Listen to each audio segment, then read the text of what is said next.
Adam, I want to say thanks for taking a little time this morning. If you don't mind, would you share a little bit about your family, about your farm, your history? Yeah, we farm in Southwest Missouri at a little town called Liberal, Missouri down here. And my great grandpa, they started it 130, 140 years ago. And my dad came back from college after my grandpa took over, and then my dad, and then me. And our families always forced each of us to go out on our own, but help each other. So it's a kind of a hard way, but a neat way too to get established. As dad says, hey, if you want to do this, let's go do it together, but it's going to be yours. And so everything's separate. And he's always been great to me. And he also always gave me just enough rope to learn from it myself, because I knew that if he had said something, I wouldn't have listened. But yeah, everything that we do around here comes from a ton of respect for my father, my grandfather, and my great grandfather. So that's the backstory to our family. And now I have a wife and 6 kids. I know from things you've shared with us in the past how important that heritage that your family's passed along is to you as well. Yeah, absolutely. Everything we do around here is pretty much for a reason. There's things that got handed down, but you understand why they did it. Farming is so specific to your area. Over 4 or 5 years, you just realize what works and doesn't work, and you throw the things in the funnel and see what comes out of the bottom. But yeah, everything that we do has a base in whatever those guys have done. I'm just the guy trying not to screw things up around here, trying to make it better. But the base brick, they were laid a long time ago by my dad and my grandpa.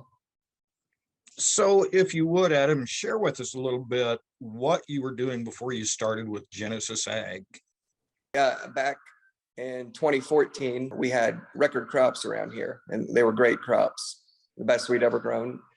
And I still did not hit that elusive 300 bushel mark. A couple of neighbors did around, so I guess it was partly my fault for having my ostrich neck stuck out looking around everywhere. And it was an expensive learning curve for me, because after that 2014 year, I had got into some programs, some high yield programs, and they were all simply based on NP and K in my soil, and also all the micronutrients in my soil. We had goals that we needed to get those up to before I could see 300 bushel corn.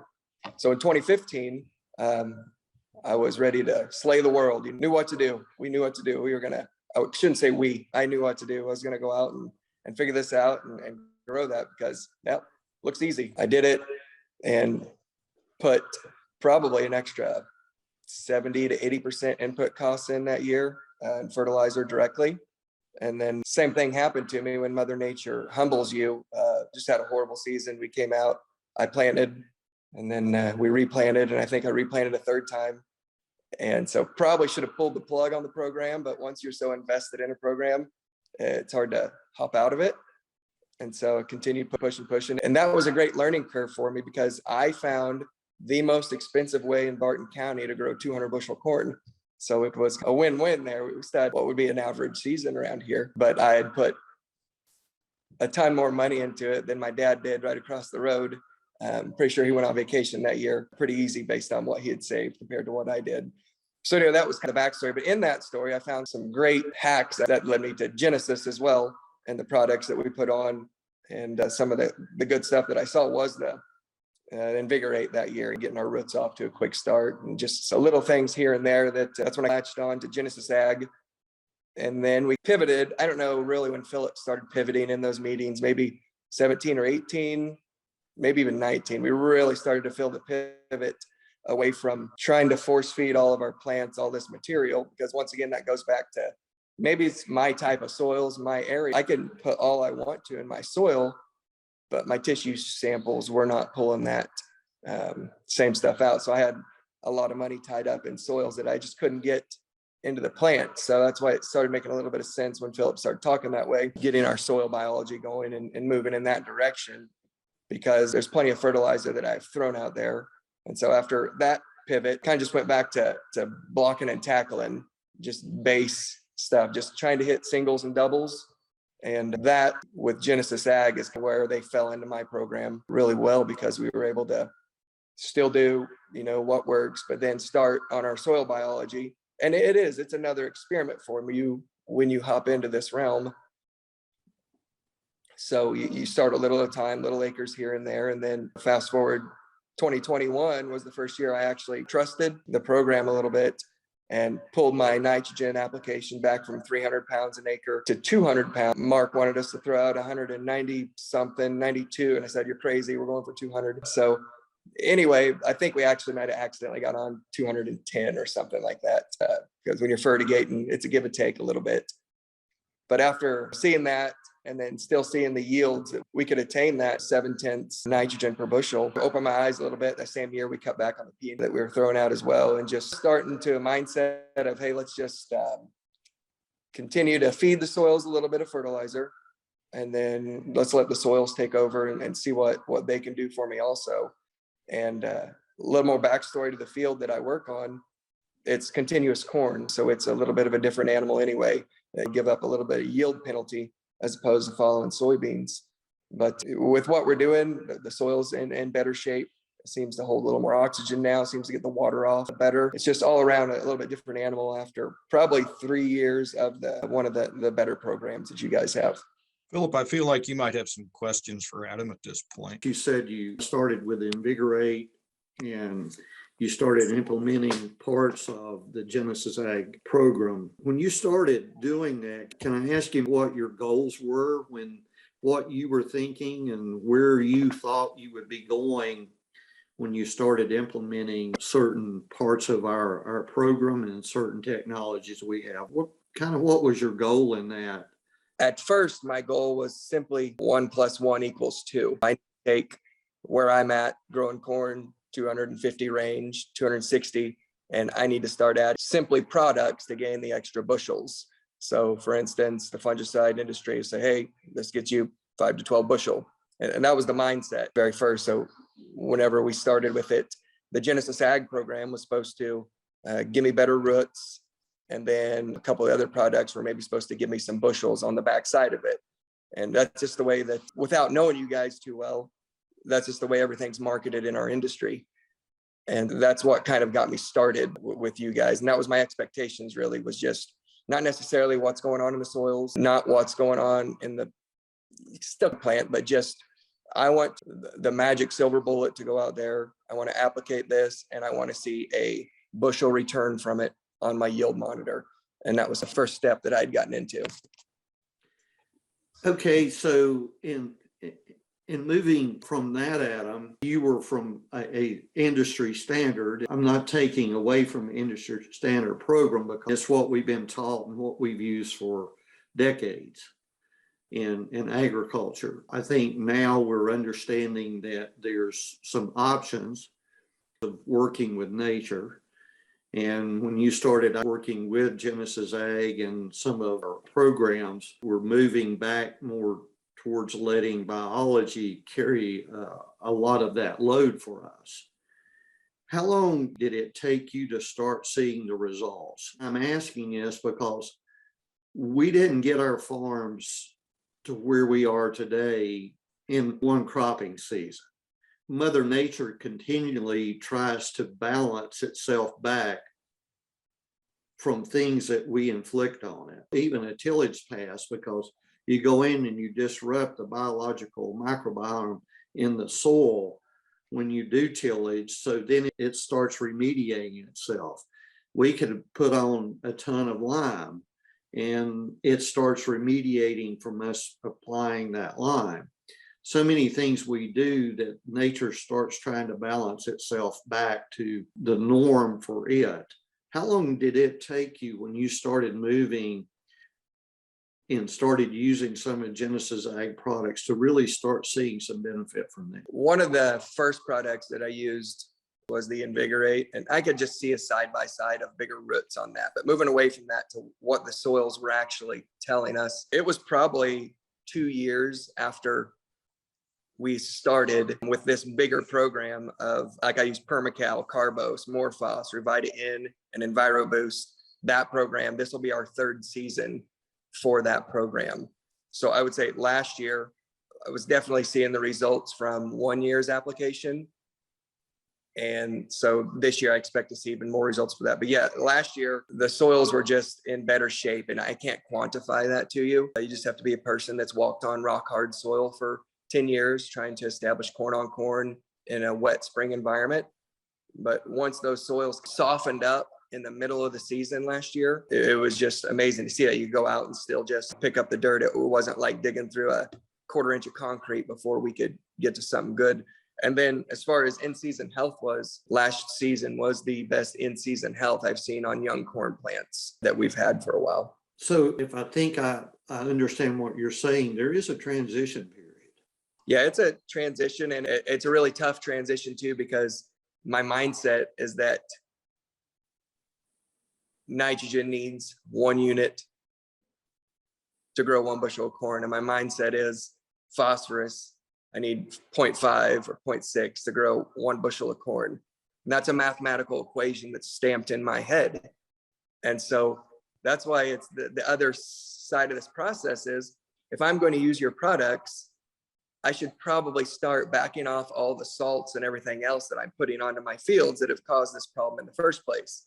Now, that's not something you can do very easily. I had tremendous problems knowing that after putting out 300 units of nitrogen, go for 300 bushel corn, the last 15, 16, 17, and 18, that's a tough mindset to drop back to 200 units of corn, because you have nightmares. I'm going to run out. I'm going to wake up the next morning. Corn's going to be yellow. We didn't do our job. So that was one change that we made. The other change that was tough to make was not putting my nitrogen all up front loading. There was a slide that you guys showed either last year or 2 years ago that shows the corn plant only takes up X amount of nitrogen through V10, V12, V8. And that number was staggering to me, that I only need a little bit out in the first place to get it a third of the way through the corn's life. So that change as well, going to more of a split application. And that's a tough change because around here we grow wheat and double crop soybeans. In those windows that you need to be applying those 40 units at a time, that's a tough mindset change, because you're going to put in a little extra time and effort.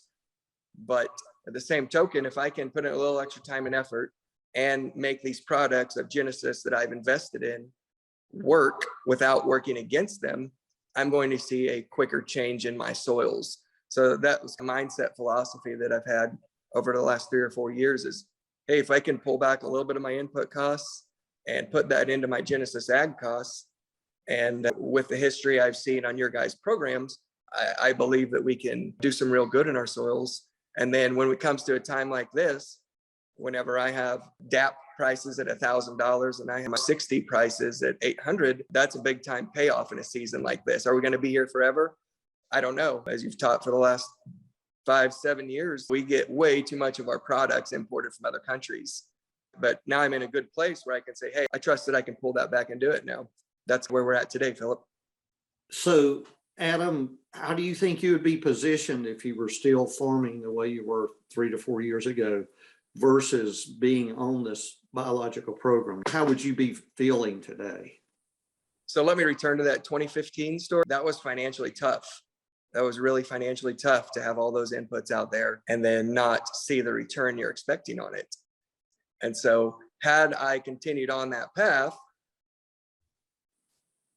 I don't know that my yields would have been any better. I still have good quality yields right now. You know, like I'm still hitting doubles, hitting triples, have not seen the 300 bushel mark yet. But in that mindset change of what I can back this stuff off, and having seen the money and the cash that I've made the last 3 years on just backing inputs off and having the soil quality.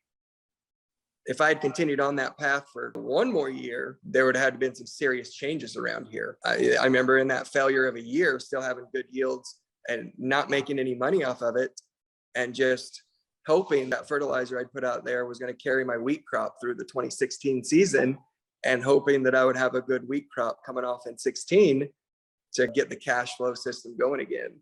So it's a real double-edged sword when you start reaching for these higher bushels, is that, and maybe I'm the only farmer in America that doesn't reach my goal whenever I do that, but it's a great learning curve for you, is hey, I can't spend that money out there to try to get my soil numbers, my soil parts per million, to where the experts say that I need it to grow that corn. So in introducing you guys, it saved me thousands of dollars. I can't quantify that number big. If you just would look at I was looking at my nutrient plan from 2015 as compared to what we have today's prices. If I would have continued on this program, my P&K, my nitrogen, phosphorus, and potassium today would be $600 an acre. That's just my nitrogen, phosphorus, potassium.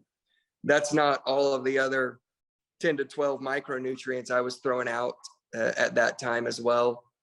And that's not even any indirect costs or direct costs, you could call them still: land, family living, interest. There's a lot of extra costs that would go on that. Whereas I told you that $593, let's just call it $600 in P&K on top of everything else. Just to give you a reference, my direct costs in a high year this year, this is the highest year I've had since I've been farming in input costs. My direct costs of nitrogen, chemical, Genesis program, seed, insurance, equipment, custom, PK, and any micros we put out will be around $570 this year. Just in P&K was $600 if I would still be on that March. So it would be, with $6 corn, there would still be a break even out there if I was achieving the yield goals I want. But any failure back to, I laugh when I say failure, 200 bushel corn is not easy to grow. That any 200 bushel corn mark, you would be priced out of the game rather quickly, especially 2 or 3 years in a row. Do you feel like that the biological program has helped you if your farm was to go into a stressful growing environment?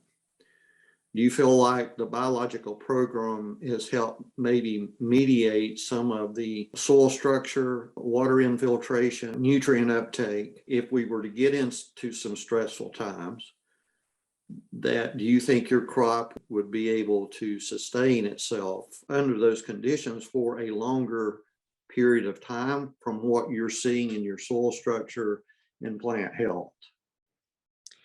I do, for the fact that a couple of different fold answers there. We battle extremely wet conditions trying to plant March 20th through April 1st. That's when the weather's changing here and you'll get 3 and 4 inches rain.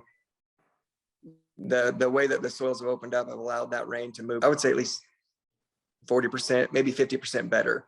It's just when you do the drive-by from the pickup after the 6-inch rain after you planted, there's just not as much water standing on top of the field as what visibly you used to see. The other thing, and I haven't necessarily been through this stress situation, but with using the pentrometer and going in the row and between the rows, that has been the biggest eye opener for me in my soils. I could go out and put it in, stay in the green bar all the way through, punch right through. When Mark and I started using that 3 and 4 years ago, it was red up there. For you get 6-7 inches, you hit that red spot and then you push hard. And Mark said, hey, don't break that thing. We got to pay for that. And so once we move through that, those are the quantifiable differences that I've seen. The pentrometer is one of the biggest ones because it's actual numbers that we've seen. Yes, by getting my corn roots down, by having the better growth of the corn roots, there's no doubt that we'll be able to withstand extra time. Now, living in Barton County, Missouri, we're always 2 weeks from a drought. I don't care how big a rain you have, 2 weeks later, it's a different story around here. But yeah, I believe it'll give me an extra week before things really start to fall apart in a drought situation. But I haven't exactly got to see that because of the irrigation and stuff that we have around here. But the dry corners do hang in there a while longer. In 2020, we had a drought situation where after my second or third side dress, the dry corners didn't see any more rain after that situation. You know, that corn hung in there the best it could, but whenever you don't get any water to move any of those nutrients on down, that was a little issue on a dry corner. But yeah, I firmly believe that we've created a structure that will give me that extra week, 10 days. And that's all you can ask for. There's no product out there that's going to get me completely through a drought. But if you can extend my weaknesses on both sides, if you can not make my roots shallow because we're going through a wet spot, because the soils get rid of my water quicker. And if you can have those roots deeper, wider, whenever we get into that dry season, there's no doubt in my mind that's going to carry you an extra 7 to 10 days. You shared with me a couple of weeks ago when we were talking that even compared to a couple of years ago, that you feel like you're saving maybe $100 an acre or more right now this year because of some of the changes you made. Yeah, absolutely. So if I was still putting on just 2019 levels when I came back to earth and wasn't trying to actually build my soil anymore, but just trying to improve my ROI, and I brought my P and K levels down, but at those rates compared to today, I've continued to cut that back down. And yeah, that difference in this season, I'll say, now this is on my irrigated land. On my irrigated land, I use the full Genesis product, which costs around $75 an acre. That's my in-furrow, that's my permacal, that's my invigorate, that's Y drops with Humus EBC. That's a big program. All right. That's when I sit down and tell you, say, hey, let's throw everything we can at this because it's my ground, it's irrigated. Let's go for it. It's $75. And nitrogen costs this year, I'll save $82. And then P and K costs, I'll save $40. So that's $122. And then with the $75 of input in Genesis. But remember that Genesis input, I've been using that for 3 and 4 years now. That's not necessarily a new cost to me. So if you were just to look at it over the board, my true cost this year savings is $122 off of nitrogen, phosphorus, and potassium. Tell me a little bit about some of the experiments and tests that you've done and what you've seen as you've worked your way down. All right, so one of the first ones I did in 2019, 2020, you have to forgive my years there. I don't have that in front of me. We use anhydrous ammonia on most all of our dry land stuff around here. And I even use that on my irrigated stuff. And so that first season, one of the first 2 seasons, it was, wasn't sure if I was going to be able to get that done in the spring anyway. So it wasn't a big deal to side dress 32O, which I've done in the past too. It's whenever you get to running, you just pick the product that works in your time frame. So the first season that I did that, I went in and I put 250 units of NH3 in a strip across my field. And then on either side of that, I just had my side dress program, which wasn't that elaborate at the time. It was probably 100 units that I would try to get on at V6, V7, and then I would fertigate the other 100 units. And I think I ended up with a total of 210, 220 units that year, next to that 250, 260 units of nitrogen.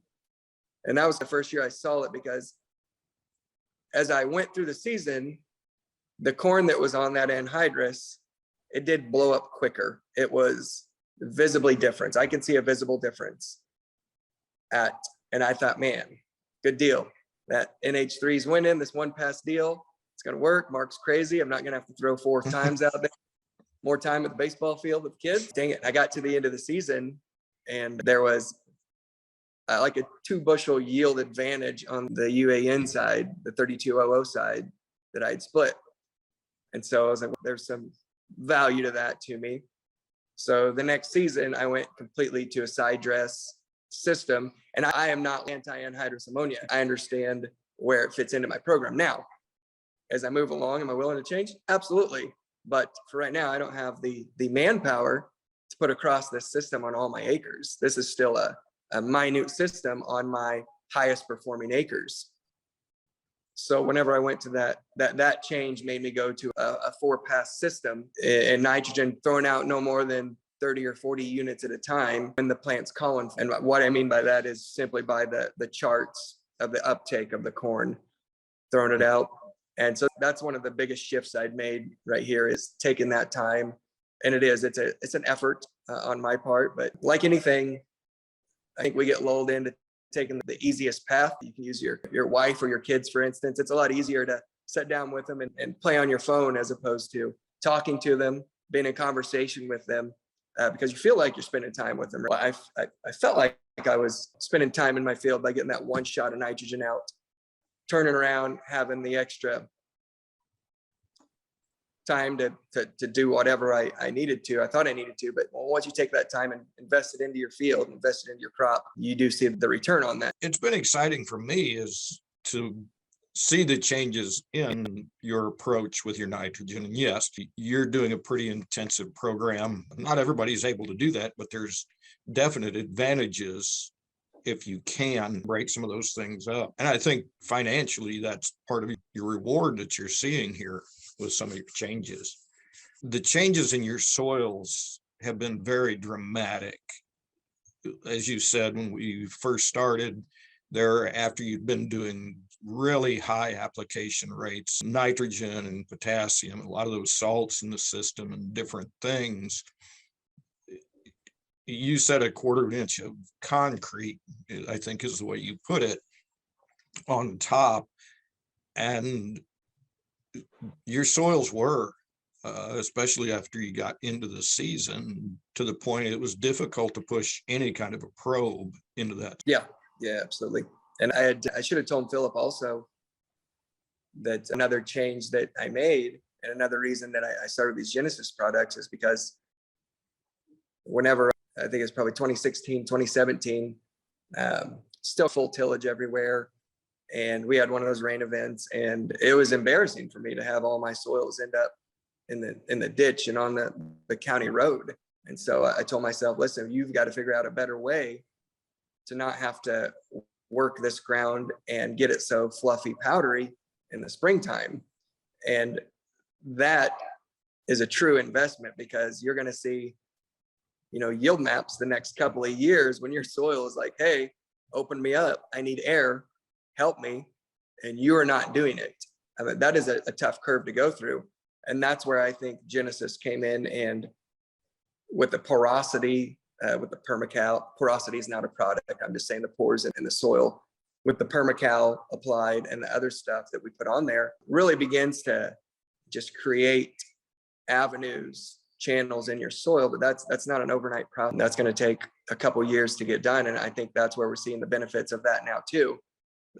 My soil is not calling for that large implement to come across and field cultivator and get it smooth, get it level, create all that fake airspace in there.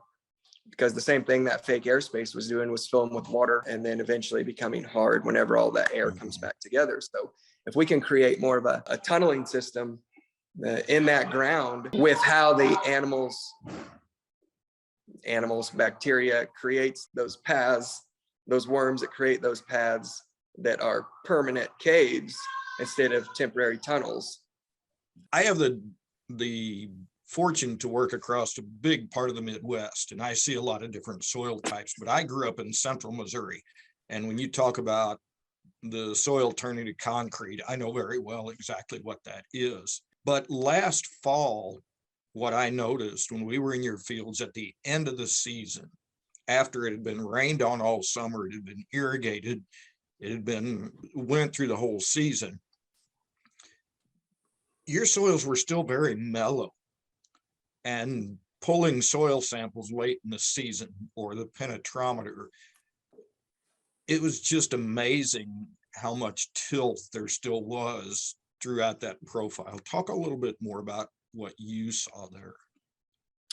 Even in the end of the season, when you went out there, things were still just different. Like I said, I had never actually seen that when the concrete didn't form. So, I was just impressed to be out there in June, July and see that. And then once you put 15, 16 inches of water on with an irrigator, which is a compactor in itself, you expect to see some different things. But no, it stayed just how it was. It didn't turn off, I guess you could say, by the end of the season. It still retained its moisture. You could dig down even after not irrigating or no rain, simply because we shut down at black layer and then there was no rain as well.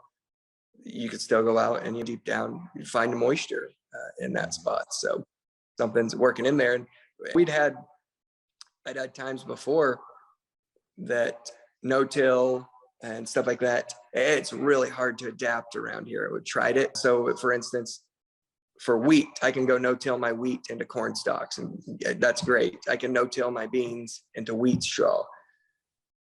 Coming out of spring here, things are so wet. You can go no-till it. You'll find the day or two to no-till it. and actually plant pretty decent. But then the following rains that come, we'll have a 5 to 7 day period to plant everything. And then the following 14 days are going to be wet. That's a given.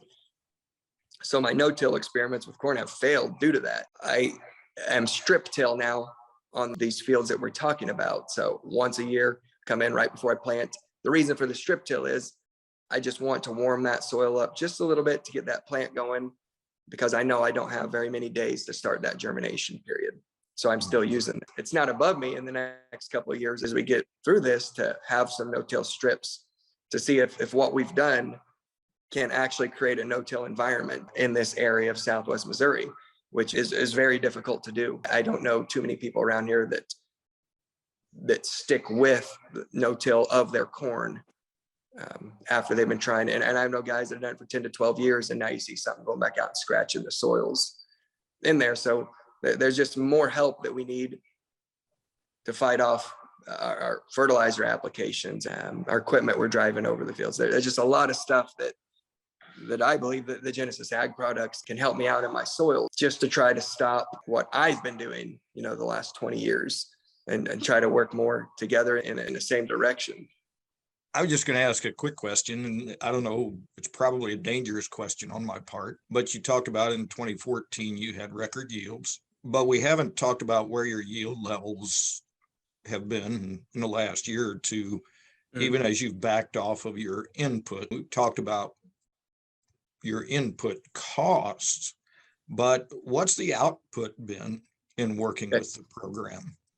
So in the same area, my field is where I test yield at every year. It's probably 300 feet long, maybe 400 feet long. Shoot through it, weight on the scales, and then come back the other side, shoot through it, weight on the scales. And that's where my best hybrids go, what I think is the best spot of my field, essentially. So in 2014, that number was 270, okay, in that plot data. This last year, that number was 268. So I haven't given anything up over what I had in 2014. Yeah, 2 bushel. I'll give you that. You can catch me on that if you want to. But for those 2 bushels for $8, I had a really nice return on my investment on everything else. And so that's where the bushels are today. Now, I've joked with you before, maybe some guys aren't all meant to make 300 bushel corn. Maybe that's not in the cards. It's still one of my bucket lists. I would like to get there. I still see some neighbors doing it in plots. And you look and you wonder what they could do, but then you really have to focus back up on your operation. My break even is different than all the neighbors around, but my break even has to pay for everything that goes on in my operation. And so if I can keep that number positive, I will live to farm the next season. And that shift of being responsible with your money and your cash, as opposed to chasing bushels. Maybe it's maturity. I don't know. Maybe I have matured a couple in the last couple of years. Maybe it's filling out how to deal with your pride, because that those marks are about your pride. I did this. Well, once that shift happens of return on investment, making money instead of making bushels. I joke with my buddy sometimes. I wish I could change my yield monitor to dollars per acre made. That would be a nice little thing to see in there as opposed to just bushels. But since I've done that, it's not about chasing bushels anymore. It's about maintaining what I know I can produce on my fields. It's about cutting back the things I have to put into that field as far as fertilizers.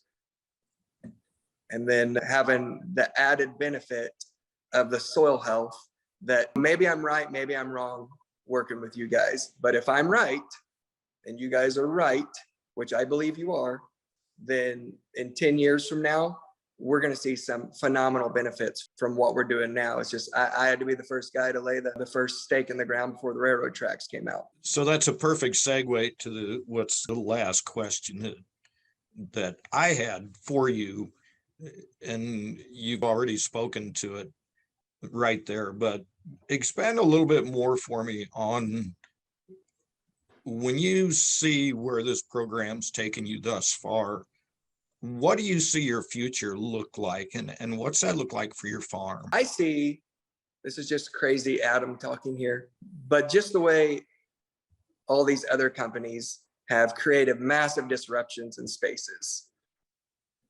what I see is these Genesis products like yours taking us to a place where the fertilizer industry gets extremely disrupted. Now, that's not me wishing harm on anybody. That's just what I see happening, because if someone like me, who is stuck in this algorithm of I need X amount to produce X amount, can start seeing differences, well, I'm going to go to my agronomist who's been telling me this stuff for the last 20 years and be like, I don't necessarily agree with that. Now, yes, I get to be the crazy person for a while, but I just see that as everything starting to dial back as far as fertility comes. We'll continue to soil test. We'll continue to check what we're pulling. We'll continue to check everything. Maybe I don't need 100 parts per million of phosphorus in my soil. That's the shift that I think is on my farm. I don't know if it's going to happen everywhere else, but we will continue to draw down the inputs. And now where the rubber is going to meet the road is in all my other acres. As I start introducing these programs into it, if you want to go into dry land acres, the program of Genesis I'll spend on it this year is $30 an acre. It's the in-furrow program, just the Morphos, Vita Intera, Carbos. That program is still going to save me $30 to $40 an acre on dry land this year. And that's where we'll really start to see the major shift in my operation, because I've been doing it. I've been doing this program on 30% of my acres for a while and seeing the results. Those are 30% of acres that I own. So that's where I see my operation heading in the future, is incorporating this across an entire scale of stuff instead of just right here on a micromanaging level.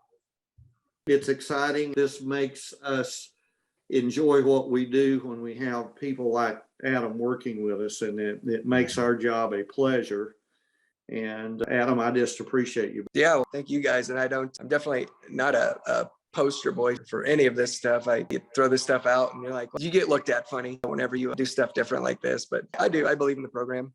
I believe in where it's taking me, and I've seen physical results. And if I can just continue to hit those singles and doubles and improve soil quality at the same time and not go backwards, that's my true goal now, is to do that. And that was a hard shift to make, and just appreciate you guys standing there while we make that shift.